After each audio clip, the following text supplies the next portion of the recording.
Hey gang, and welcome back. Just a reminder, you can now use the promo code MTGMudsta, all caps, at flipsidegaming.com. You'll get 10% off orders over $10 and help with the channel at the same time. This week we're going to look at my top 10 favorite EDH cards from Hour of Devastation.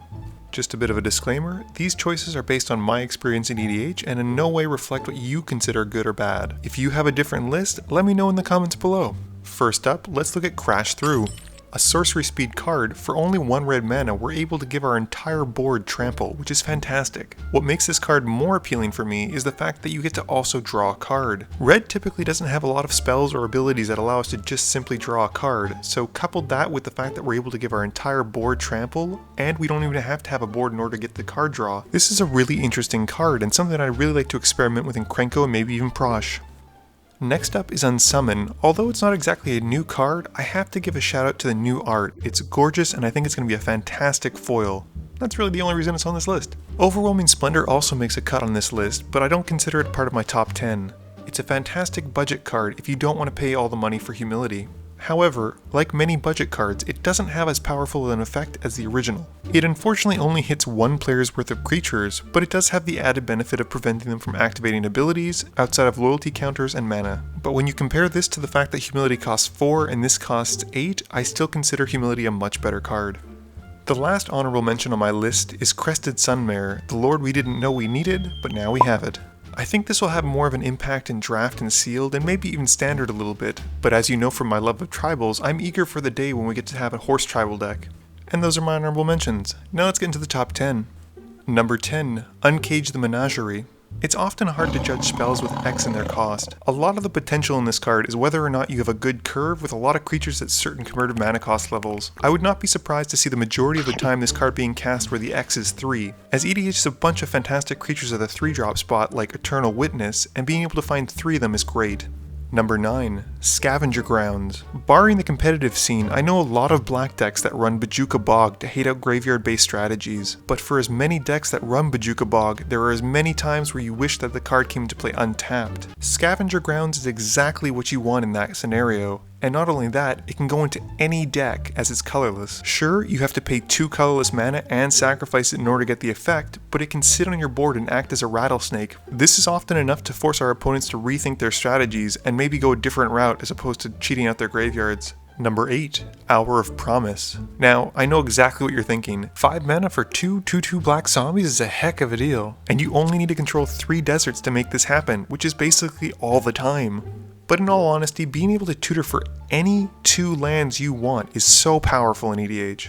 The amount of pairings is limitless basically. You could get Gaia's Cradle, Deserted Temple, Thespian Stage, Dark Depths, Cabal Coffers, Urborg Tomb of Yawgmoth, the list goes on and on. People already play Tempt with the Discovery, and that allows our opponents to find lands as well. So for 1 more mana, and the fact that they come into play tapped, which isn't really that big of a deal considering how many untap effects we have in EDH, I really think this card is going to see a lot of play. Going back to the beginning, the likelihood of you getting those zombies is pretty low unless you're dedicated to playing a lot of deserts, but it's still kind of cool to have an extra effect.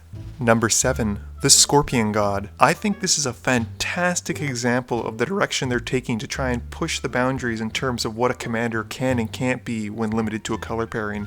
Often based around punishing our opponents by dealing damage when they cast a spell, when we cast a spell, when something comes into play, or based on combat steps. It's really interesting to see a commander who wants to do something different. Plus he has a draw ability built right into him, which is a fantastic thing for Rakdos if you're not able to get something like Necropotence or Phyrexian Arena going early on.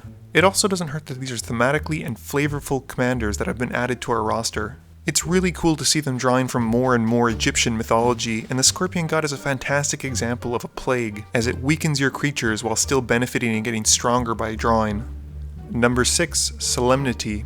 This is probably the card that a lot of people are excited about from this set, and it's had a huge impact on a lot of older cards, both monetarily and the likelihood that we'll see them being played more. While it won't do anything on its own, this card will allow so many combos to become that much better, and has the additional benefit of making cards with a cumulative upkeep just really, really good. This will also stop commanders with experience counters from gaining them, so Marin and Azuri are really going to be hard pressed if this is resolving.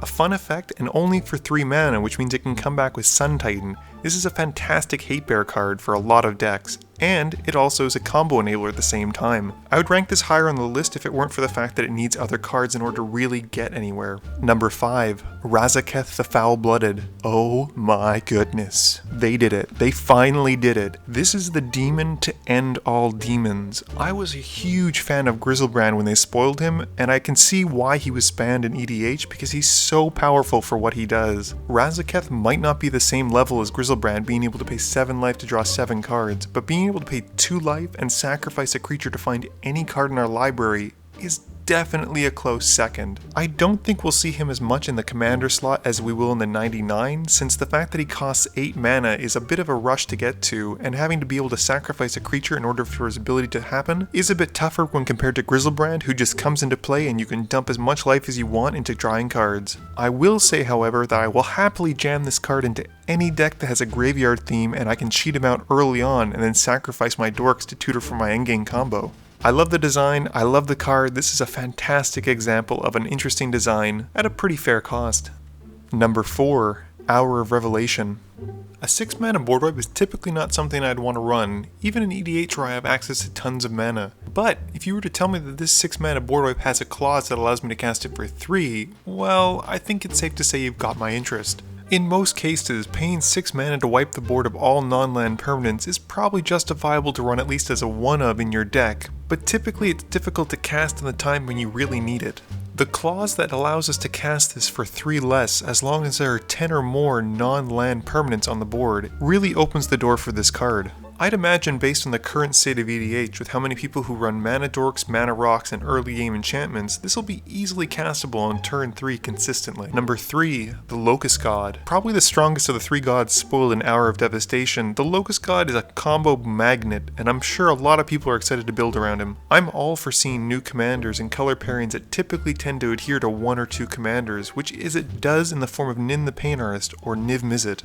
Unfortunately, much like Niv Mizzet, this card is basically a combo waiting to happen, and as long as you have a card like Mana Echoes and Skullclamp on the board, you can essentially draw your library and flood the board with insect tokens. I would imagine that of all the legendaries in this set, this is probably going to be the one that pops up the most at the tables in the coming weeks. Number 2, Mirage Mirror. I love versatile and flexible cards in EDH, and Mirage Mirror is pretty much exactly that to a T. It's colorless, so it can go in literally any deck that you want. It can become anything you want short of Planeswalkers, and it doesn't stay as a copy of whatever you copy forever.